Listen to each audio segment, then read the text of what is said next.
Salam sejahtera kepada semua sahabat-sahabat Current Sphere MY. Pada video kali ini kita akan membongkar satu isu yang sangat dekat dengan kehidupan harian rakyat di Sabah. Bil elektrik yang makin naik walaupun kononnya tiada charge tambahan. Tetapi betulkah tiada kenaikan ataupun kerajaan sedang menyembunyikan sesuatu di sebalik struktur tarif baru? Nah, jadi Warisan tampil mempersoalkan perkara ini dan kita akan selami isu ini sedalam-dalamnya, termasuklah fakta yang tidak dilaporkan sebelum ini. Baiklah, jangan kemana-mana karena pendedahan ini pasti akan membuat Anda marah. Baiklah kawan-kawan, baru-baru ini, Ketua Penerangan Warisan Bahagian Kota Kinabalu, Samuel Wong, telah bersuara lantang mengenai satu isu yang sangatlah penting, yaitu kenaikan tersembunyi tarif elektrik di Sabah. Mungkin ada antara Anda yang perasan, walaupun kerajaan negeri baru-baru ini mengumumkan pengecualian surcharge elektrik di bawah mekanisme ICPT selama 6 bulan, bil elektrik Anda tetap naik. Betul atau tidak? Inilah yang dipersoalkan oleh Samuel Wong. Beliau menyatakan bahwa kerajaan mungkin tidak umumkan kenaikan tarif secara rasmi, tetapi diam-diam telah mengubah struktur bil secara berperingkat dan lebih memeritkan pengguna. Dulu, pada tahun 2022, hanya ada 5 lapisan penggunaan elektrik.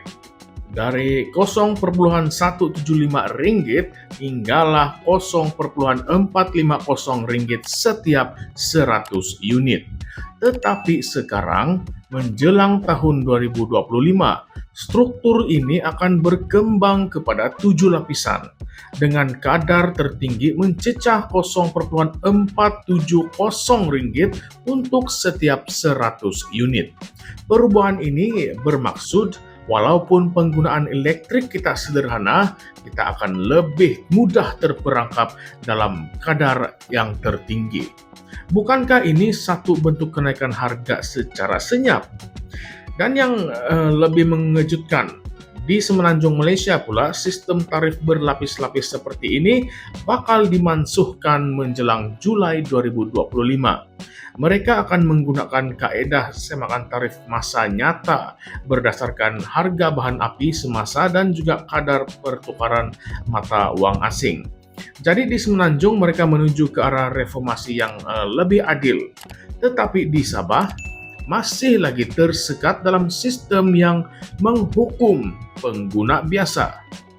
Samuel Wong juga menyentuh tentang cukai SST sebanyak 8% yang dikenakan ke atas penggunaan elektrik domestik. Bayangkan, elektrik yang merupakan keperluan asas pun dikenakan cukai, sedangkan ramai keluarga Sabah sudah terbeban dengan kos hidup yang semakin meningkat. Beliau mendesak Sabah Electricity, Sendirian Berhad dan Kerajaan Negeri untuk tampil menjelaskan struktur tarif semasa secara terbuka dan juga telus. Bukan sekadar bagi kenyataan politik manis. Beliau mahu pelan pembaharuan yang jelas, bukan janji kosong. Untuk makluman kawan-kawan, sejak penyerahan kuasa pengurusan elektrik Sabah daripada Kerajaan Persekutuan kepada Kerajaan Negeri pada Januari 2024, banyak pihak meletakkan harapan agar tarif elektrik di Sabah akan menjadi lebih berpatutan dan juga sesuai dengan tahap pembangunan negeri. Namun, apa yang berlaku sejak itu tidak menunjukkan perubahan positif ketara. Malah, ramai rakyat Sabah mula merungut bahwa tiada penurunan tarif seperti yang dijanjikan. Pada masa yang sama, Sabah Electricity masih berdepan dengan kerugian besar dan kebergantungan kepada subsidi Kerajaan Persekutuan, walaupun setelah pengambil alihan kuasa.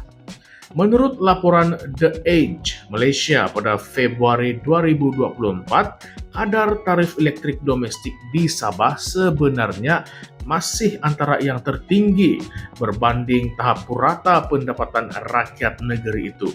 Malah NGO seperti PACOS, PACOS, Trust and Consumers Front of Sabah juga telah beberapa kali menyuarakan kebimbangan tentang ketidakadilan di dalam struktur bil elektrik, terutamanya kepada komuniti luar bandar.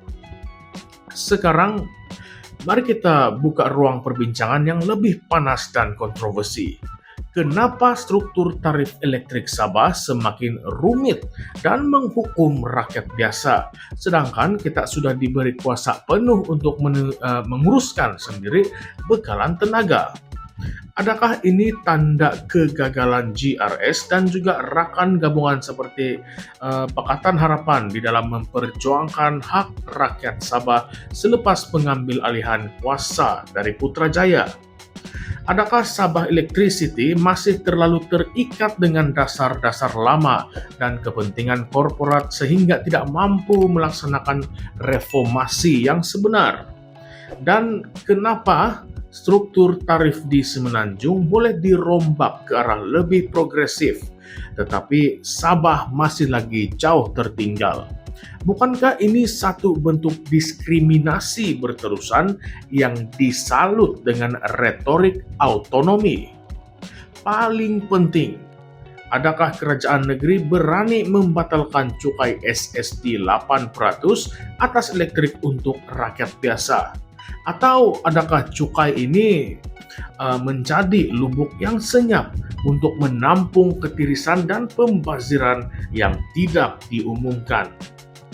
Rakyat Sabah, sampai bila kita ingin terus dibebankan dengan bil elektrik yang tidak masuk akal, struktur tarif yang menyamar sebagai pembaharuan, dan juga cukai atas keperluan asas? Kalau di Semenanjung, mereka sudah mula melangkah ke hadapan. Dan kenapa kita pula masih lagi di tempat yang lama? Atau bukan lagi tempat yang lama, tetapi jauh lebih buruk daripada sebelum ini?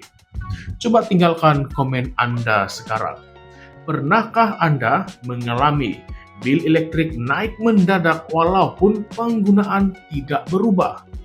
Adakah Anda rasa struktur tarif ini adil? Dan patutkah SST ke atas elektrik dihapuskan segera? Nah, apa kata Anda? Baiklah, sebelum itu jangan lupa untuk like, share, dan juga subscribe ke channel ini Currents VMY untuk lebih banyak pendedahan panas seperti ini. Suara Anda, suara rakyat, jangan kita diamkan isu ini. Baiklah semua, salam sejahtera, salam perjuangan, salam reformasi. Sekian sahaja, terima kasih.